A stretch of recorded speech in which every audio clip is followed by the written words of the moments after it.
Hey kids, it's Eglantine here. I've got a little column here. It was a request to see what I would say about it from one of my subscribers, and it's a Huffington Post article. This is what superheroes would look like with realistic bodies. Now, it's a little bit old, a couple weeks old, so I'm sure it's been touched upon by many people. As a matter of fact, I remember seeing a thumbnail on the Warski brothers, so they even touched on it. I didn't watch the video because I was given this first, and I wanted to give my own 2 cents. What's one thing almost every superhero has in common? A perfect body made up of toned muscles and zero fat. So Recovery.org, an organization that offers resources for people with mental health and or substance abuse issues, is making those perfect bodies a little more realistic by, there is no such fucking thing as reverse photoshopping. It's the same goddamn thing as reverse racism. It does not exist. It's just photoshopping. Illustrations of some of the most iconic superheroes according to Recovery.org. Photoshop simply means reimagining it's called photoshopping, dumbasses. If their bodies match the body of the average viewer in the US, which basically they mean everybody is fat. The project features 10 illustrations of comic book superheroes such as Superman, Spider-Man, Gamora, Black Widow, Aquaman, the Black Panther. Each illustration includes a before and after of the character. The image on the left is what the superhero usually looks like. For male superheroes, that means six-pack abs and massive biceps, and for the women, that means illogically tiny waist, perfectly feminine muscles, and of course, huge breasts. The image on the right looks similar to the original characters, but a bit more realistic, so let's take a look at what they think realistic bodies look like. So here is Harley Quinn. Of course, they've fattened her up. They even gave her a stomach. I've got the cropped version, sorry, but I just put that up. And now they're saying that nobody on Earth could look like Harley Quinn does in the comic books. Now, I'm kind of surprised at what they're calling realistic. I mean, sure, there's a lot of fat people out there, but it is not unrealistic to assume that somebody could get in shape, or at least the same shape, that someone using the same exercise regime as, say, a Harley Quinn can attain. Of course, Superman's physique could be explained away just by the fact that he's an alien and he absorbs solar radiation, and you have no idea what that might do to his physiology. Now, the big ridiculousness of this situation of the physique, the perfect body physique that we're looking at, is not that he has muscles. It's that the costume he's wearing sticks to every contour and every crevice of his body, because that would just be uncomfortable. But one thing even the best comic book artists often get wrong is how fabric works with a human body. And that's what you're really seeing here, and oftentimes you see in most superhero costumes, whether they're male or female. A spokesperson for Recovery.org told HuffPost that the organization focused on superheroes because they are role models for so many young kids. No, sorry. What Recovery.org is doing is not creating role models. It's not, hey, you look like this, so stay like this. That's not a role model. A role model is something to aspire to. Hey, you can become better if you push yourself. If you exercise all the time like these superheroes, maybe you could have this body also. With new releases every summer, we can see how these films positively affect younger audiences. But it's hard to have such positive takeaways when the bodies represented on film don't mirror what a typical body looks like, the spokesperson told HuffPost. So now they're saying they actually have looked at real bodies and said they are unrealistic. That is retarded in so many different ways.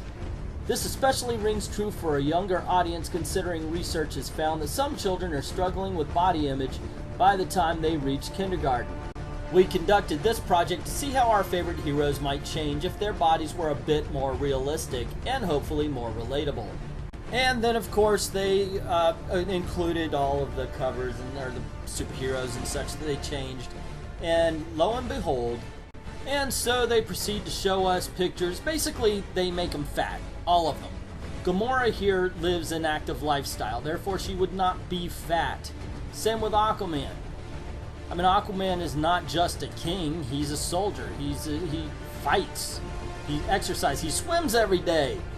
Black Panther, another very athletic person, and once again we're just seeing, the fabric being drawn wrong.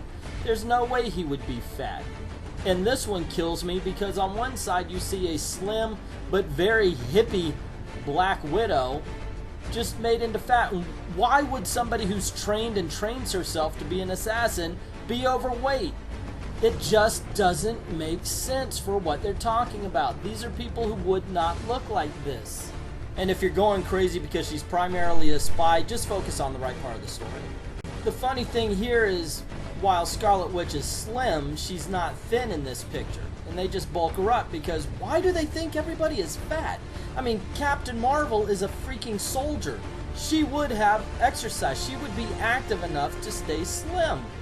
It just does not make sense. Spider-Man swings around, jumps around all day. Now here, you could think because of his agility, he might not exert himself, so okay, maybe he could be a little overweight, but stupid is as stupid does. Why would a cyborg be fat? This whole organization doesn't know what a cyborg is.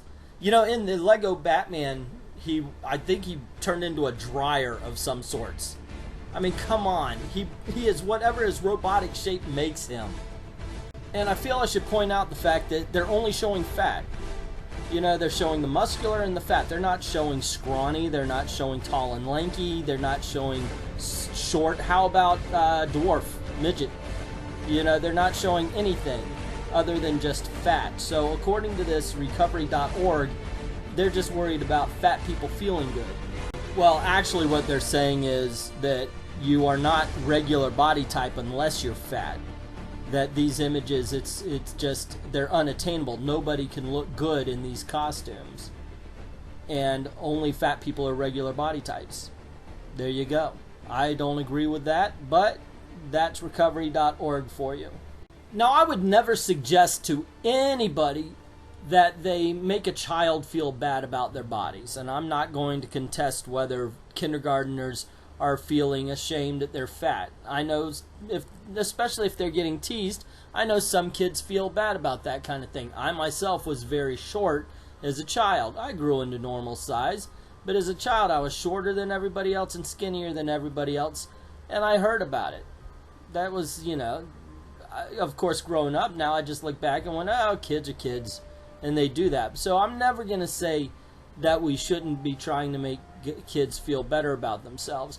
However, my point, I guess, would be that we should inspire them to live healthier lives, whether it's through example or through words. Just make them kinder. That's all. So as far as all of this is concerned, what do you think? Am I right? Am I wrong?